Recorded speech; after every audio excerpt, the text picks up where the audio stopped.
Chapter 5: The People versus the Global Elites. The Magisterium recognizes the importance of national sovereignty, understood, above all, as an expression of the freedom that must govern relations between states. Sovereignty represents the subjectivity of a nation, in the political, economic, social, and even cultural sense. The cultural dimension takes on particular importance as a source of strength in resisting acts of aggression or forms of domination that have repercussions on a country's freedom. Culture constitutes the guarantee for the preservation of the identity of a people and expresses and promotes its spiritual sovereignty. Compendium of the Social Doctrine of the Church, 435. Our great civilization, here in America and across the civilized world, has come upon a moment of reckoning.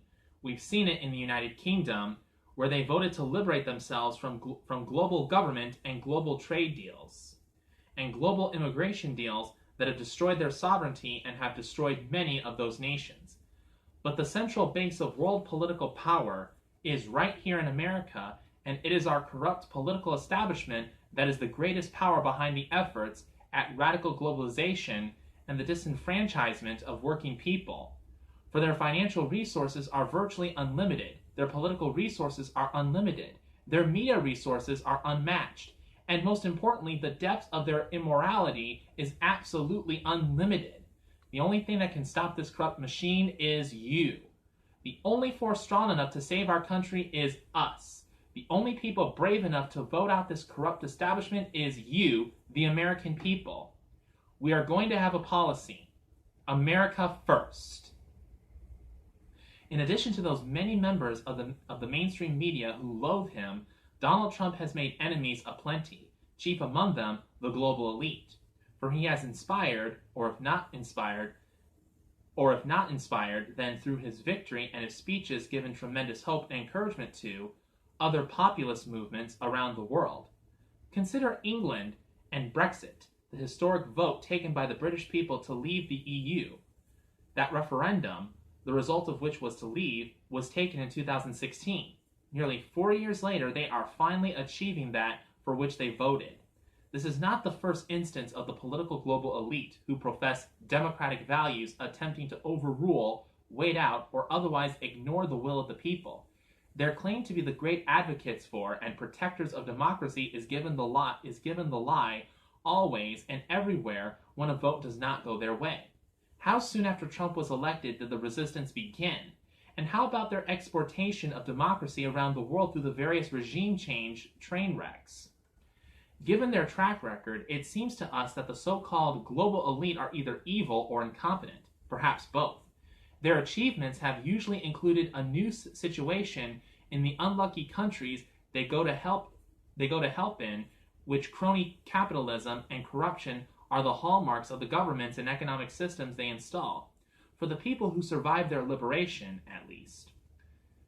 So if Donald Trump uses crude language with such people, well, one can go back to 2008 for a vivid example of the contempt the global elites have both for democracy and for the Joe Blows around the world.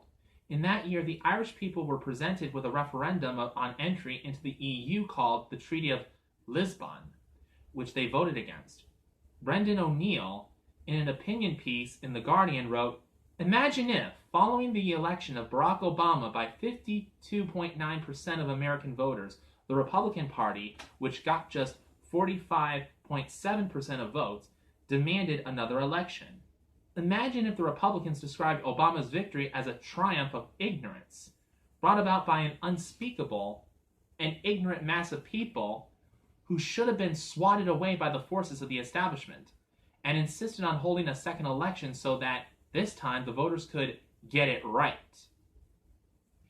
EU officials behind doors deal to force a second referendum in Ireland reveals their utter contempt for Irish voters and for democracy itself.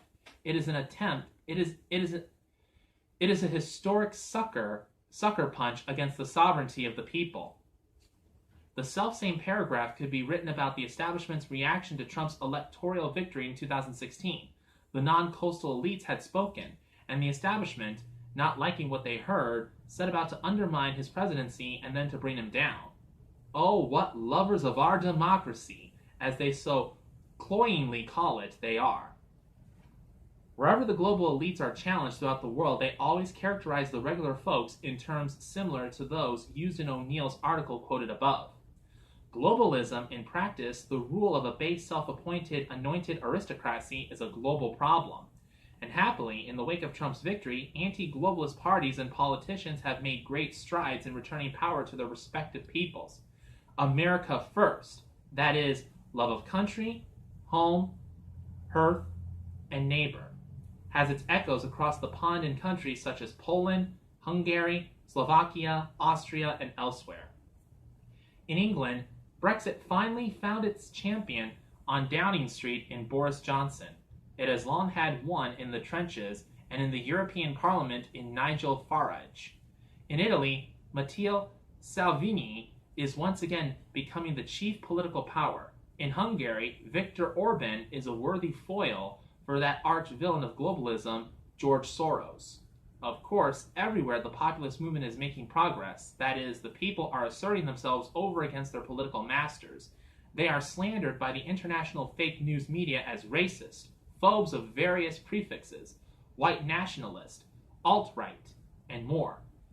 But, just as was the case in the United States, these accusations are slanders made by those who have much to lose in sovereignty if sovereignty is returned to the people. The authors are Catholic, one of us Mexican-American, and the other Irish-American, and we believe racism to be a sin. But we support Donald Trump and the populist movement he leads. You should do the same. The speech President Trump delivered at the World Economic Forum in Davos, Switzerland on January 21st, 2020 was a magnificent thumbing of the nose at the global elites whose construct he has set out to destroy. There he addressed his political enemies, as always displaying the type of courage one does not find among politicians or anyone as a general rule, and told them the many ways in which what he was doing was benefiting his people, and he invited them to do the same for theirs. He was in fact quite gracious, as he usually is on the world stage. Will they listen? Who knows? But he assured that their people will hear of his speech. To be continued.